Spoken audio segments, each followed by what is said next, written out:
రోహిణిని follow అవుతూ గుండె పగిలి నిజాన్ని తెలుసుకున్న ప్రభావతి. అసలు ఇదంతా ఎలా జరగబోతుందో తెలుసుకోవాలనుకుంటున్నారా? అయితే ఇప్పుడే మా ఛానల్ తప్పకుండా సబ్స్క్రైబ్ చేసుకుని మా వీడియోని ఒక లైక్ చేయండి. పక్కనే ఉన్న గంట సింబల్ మీద క్లిక్ చేయండి. నోటిఫికేషన్స్ ఆల్లో పెట్టుకోండి. అప్పుడే మేము చేసే వీడియోలు మీకు రోజు వస్తుంటాయి. ఇక బాలు అయితే మీనాతోటి, నువ్వేం బాధపడకు మీనా, నేను ఉన్నాను కదా, నేను మొత్తం చూసుకుంటాను. పార్లర్ అమ్మ ఏదో నాటకాలు ఆడుతూ ఏదో నిజం దాస్తుంది. కంపల్సరిగా ఆ నిజాన్ని నేను బయట పెడతాను.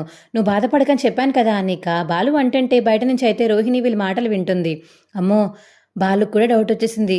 మీనా మాటలే నమ్ముతున్నాడు అంటే నేను ఎలాగన్నా సరే మీనాకి ఇంకో 2 చివాట్లు పడేలా చెయ్యాలి. అప్పుడు వీళ్ళు నా గురించి ఆలోచించడం మానేస్తారు. ఖచ్చితంగా ఏదో చేయాలి అని చెప్పేసి ఇక ప్రభావతి దగ్గరికి వెళ్తుంది రోహిణి.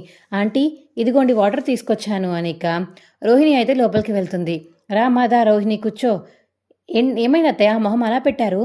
ఇంకేముంది, తెలుసు కదా మీనా చేసిన రాదంతానికి నా బుర్ర అసలు బాగాలేదు.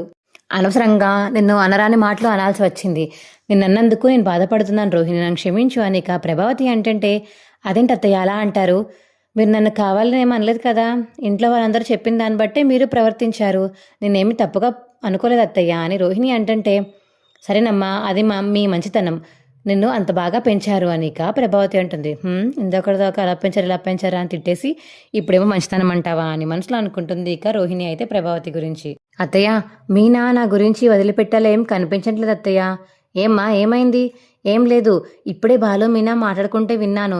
ఇంకా వాళ్ళు నా నిజాన్ని నమ్మట్లేదు అత్తయ్య. ఎలాగోలాగా మీరు చెప్పాలి. వాళ్ళని ఇంకా కట్టుకథలు అల్లుతున్నాను అనుకుంటున్నారు అత్తయ్య అని. ఇక రోహిణి అంటంటే, ఏంటి నువ్వు కట్టుకథలు అల్లడం ఏంటి? నువ్వు నా బంగారు కోడలివి, అలా ఎలా కట్టుకథలు అల్లుతావు నువ్వు అని చెప్పేసి ఇక ప్రభావతి అంటంటే, అదే కదత్తే నేను చెప్పేది, నేను ఏమీ చేయలేదు, నేను జరిగింది చెప్పాను. అయినా సరే మీనా బాలు నమ్మట్లేదు. ఇప్పుడు వాళ్ళిద్దరూ కిచెన్ రూమ్లో మాట్లాడుకుంటుంటే నేను వాటర్ కోసం వెళ్ళి అక్కడ మొత్తం వాళ్ళు మాట్లాడుకున్నది విన్నాను. నేనేదో దాస్తున్నట్టు మాట్లాడుతున్నారు అత్తయ్య, నాకు చాలా బాధగా ఉంది అనిక. రోహిణి అంటుంటే, ఉండదని పని చెప్తాను అనిక. ప్రభావతి వెళ్ళబోతుంటే, వద్దత్తయ్య వద్దు, ఆగిపోండి, మనము తర్వాత చెప్దాం. ఇప్పుడు కారణం లేకుండా తిడితే మళ్ళీ మిమ్మల్ని అంటారు ఇంట్లో వాళ్ళందరూ. కారణం ఏదన్నా వెతికి ఆ తర్వాత తిడదాంలేండి అనిక రోహిణి చెప్తుంది ప్రభావతికి. సరే, నువ్వు చెప్పింది కూడా నిజమే. మళ్ళీ ఇప్పుడు నేను తిట్టానంటే మళ్ళీ అందరు నన్నే అంటారు. కారణం దొరికాక అప్పుడు చెప్తాను దీని పని అనిక ప్రభావతి అంటుంది రోహిణితోటి. అమ్మయ్య, ఆ ఆంటీని మ్యానిపులేట్ చేస్తాము, ఇక ఆంటీ చూసుకుంటారు మీనా పని అని. ఇంకా వెళ్ళిపోతుంది రూమ్లోకి రోహిణి అయితే. ఇక ప్రభావతికి కోపం ఆగక మీనా దగ్గరికి వెళ్ళి తిడుతుంది. ఏంటే అందరి దగ్గర చాటింపేసిన చాలదన్నట్టు నువ్వు మీ మొగుడు ఇద్దరు కలిసి రోహిణి బండారు అనేది బయటపడతానని మాట్లాడుకుంటున్నారంట. ఏంటి అసలు మీ బాధ ఏంటి అని చెప్పేసి ఇక ప్రభావతితో చదువుతుంటే, మీకెవరు చెప్పారు అత్తయ్య? నాకెవరు చెప్తే నీకేంటి? అదేంటి నిన్న మరి మీ శృతి అంటుంటే, ఎవరు చెప్పారని తను బలవంత పెట్టారు కదా, అప్పుడు నేను చెప్పాల్సి వచ్చింది కదా, మీరు కూడా చెప్పండి మీకు ఎవరు చెప్పారా అని మీనా అడుగుతుంది. నాకు రోహిణి చెప్పింది.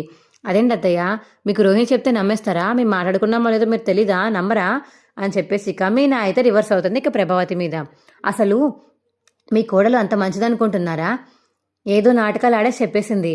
మీరు అడిగిన ఫస్ట్ 10 నిమిషాలు తన నోట్లోంచి ఎందుకు సమాధానం రాలేదు? తను ముందే అబార్ట్ చేయించుకుని ఉంటే, నేను అబార్షన్ చేయించుకున్నాను అని ముందే తన నోట్లోంచి సమాధానం వచ్చేది కదా. మీరు అడిగిన 10 నిమిషాల తర్వాత తన నోట్లోంచి సమాధానం వచ్చింది. ఆ 10 నిమిషాలు కథలు అల్లుకోవడానికి టైం తీసుకుందా, లేకపోతే ఇంకేమైనా చెప్దామనా, లేదంటే ఆలోచించిందా? దానికి మీరే వదిలేస్తున్నాను. మీకు అంత బ్రెయిన్ లేకపోవచ్చు, నాకుంది, నేను ఆలోచిస్తాను. అయినా ఒకవేళ కన్సీవ్ అయినట్టు ఇంట్లో చెప్పకపోయినా, అబార్షన్ అయినట్టు అందరూ సంతోషంగా ఉన్న తర్వాత నా చెప్పాలి కదా. మనోజ్ గారు పెద్ద బిజినెస్ మ్యాన్ కదా, ఆ బిజినెస్ మ్యాన్ మంచి షోరూమ్ ఓపెన్ చేసినప్పుడు ఆ నిజం, ఆ ఆనందంగా ఉన్న క్షణాల తర్వాత అయినా చెప్పాలి కదా. కానీ తను చెప్పలేదు. ఎందుకు చెప్పలేదు? ఎందుకంటే తనకు అసలు ప్రెగ్నెన్సీ రాలేదు, అబార్షన్ చేయించుకోలేదు కాబట్టి. మీరు నన్ను నమ్మినా నమ్మకపోయినా ఇదే నిజమత్తయ్య. ఇంకొకసారి నేను తన జోలికి రాను. కాకపోతే నేను చెప్పింది అబద్ధం అంటే మాత్రం నేను ఒప్పుకోను. తనకు ఖచ్చితంగా ప్రెగ్నెన్సీ వచ్చింది, తనకు ముందే వచ్చింది, నేను ఖచ్చితంగా చెప్పగలను అనిక. మీనా అంటుంటే ప్రభావతి మాత్రం ఒక క్షణం నిజంగానే జరుగుంటుందా అని ఆలోచిస్తూ ఉంటుంది ఇక మీనా మాటలకి. ఇక మీ ఇష్టం అత్తయ్య, నన్ను తిట్టడానికి వచ్చారని నాకు తెలుసు. ముందు నన్ను తిట్టే సమయం పక్కన పెట్టి, ఆ సమయంలో రోహిణికి అసలు ప్రెగ్నెన్సీ ఎప్పుడు వచ్చింది, ఎలా వచ్చింది, వచ్చినప్పుడు ఏ హాస్పిటల్కి వెళ్ళింది ముందు అవి తెలుసుకోండి అని ఇక మీనా గట్టిగా సమాధానం చెప్పి అక్కడి నుంచి వెళ్ళిపోతుంది. ఇదేంటిది ఇంత పెద్ద కౌంటర్ వేసి వెళ్ళింది, నిజంగానే రోహిణి చెప్పింది అబద్ధమా, అసలు ఏంటి నిజం ఏం అబద్ధం నాకు అర్థం కావట్లేదు అని ఇక ప్రభావతి అయితే ఆలోచిస్తూ అలా పడుకుని ఉంటుంది. ఆ తర్వాత రోజు ఇక రోహిణికి అయితే చింటూ ఫోన్ చేస్తాడు.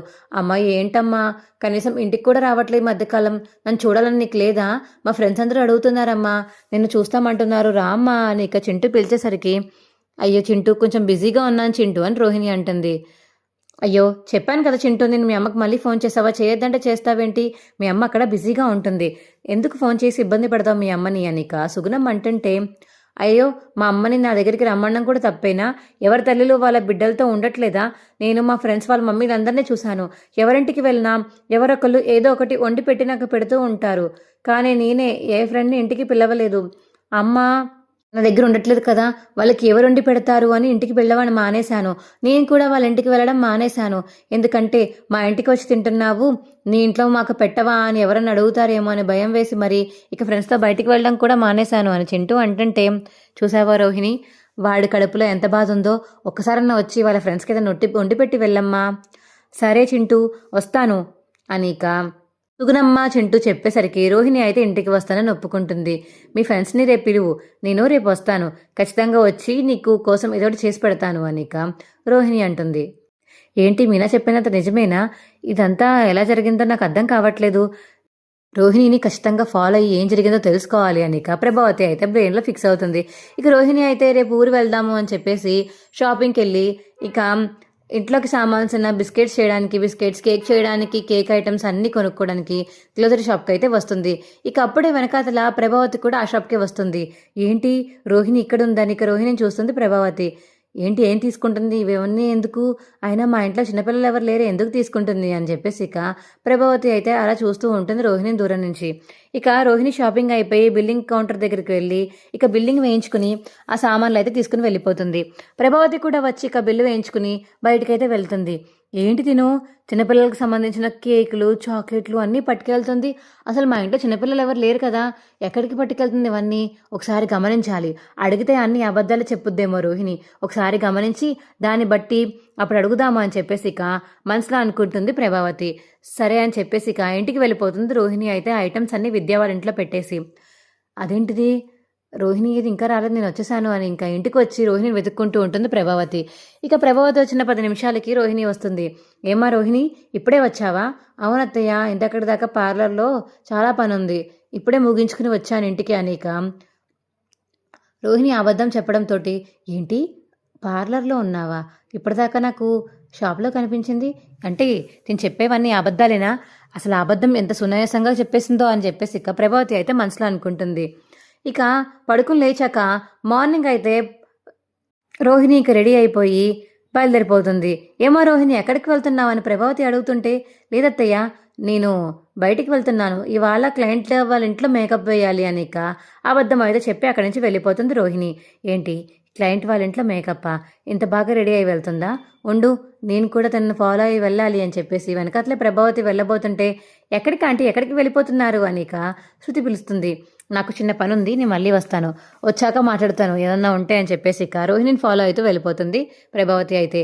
అదేంటి అత్తయ్య ఏరి, అత్తయ్య కాఫీ అడిగారే, అదిగో రోహిణి వెనకాతలే పరిగెత్తుకుంటూ వెళ్ళారు, మరి ఏమైందో ఏంటో అని ఇక శృతి అంటుంటే, అవునా ఎందుకు వెళ్ళారు, ఏమో నాకేం తెలుసు మీనా, నేను ఇప్పుడే వచ్చాను, సరే ఆ కాఫీ ఏదైనా ఇవ్వ నేను తాగేసి వెళ్తాను అని ఇక కాఫీ అయితే తాగుతుంది శృతి.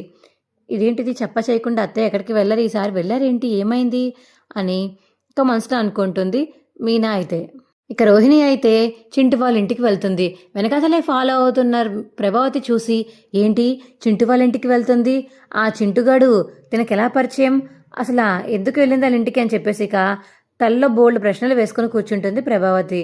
ఇక చింటు బయటికి రాగానే అమ్మ అమ్మ అని రోహిణిని హక్ చేసుకుంటాడు. ఏంటి అమ్మనా, అంటే మీనా చెప్పిందంతా నిజమేనా, తనకు ముందే ప్రెగ్నెన్సీ వచ్చి బాబు పుట్టి ఇంత పెద్దవాడు అయిపోయాడా అని ఇక ప్రభావతి అయితే షాక్ అయిపోయి అలా చూస్తూ ఉండిపోతుంది. ఏంటమ్మా ఇంత లేట్గా వచ్చావు, నా ఫ్రెండ్స్ అందరూ వచ్చేసారు, బిస్కెట్స్ అన్నీ చేయమని అడుగుతున్నారు, ఎప్పుడు చేస్తావు నువ్వు అని చింటూ అంటుంటే, దా ఇప్పుడు చేసి పెడతాను పదా అని చెప్పేసి ఇక లోపలికి వెళ్తుంది ప్రభావతి ఏమో బయట నుంచి చూస్తూ ఉంటుంది. ఇక రోహిణి మరియు చింటూ ఇద్దరు కేక్ అయితే బేక్ చేస్తూ ఉంటారు.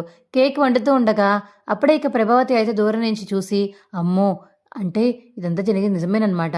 నా దగ్గర ఇన్ని రోజులు సాక్ష్యాధారాలు లేక నేను ఫాలో అవ్వలేదు. కానీ మీనా చెప్పిన మాటలకి నేను ఖచ్చితంగా ఫాలో అవ్వడం వల్ల చాలా మంచి పనే జరిగింది అని మనసులో అనుకుంటుంది ఇక ప్రభావతి అయితే.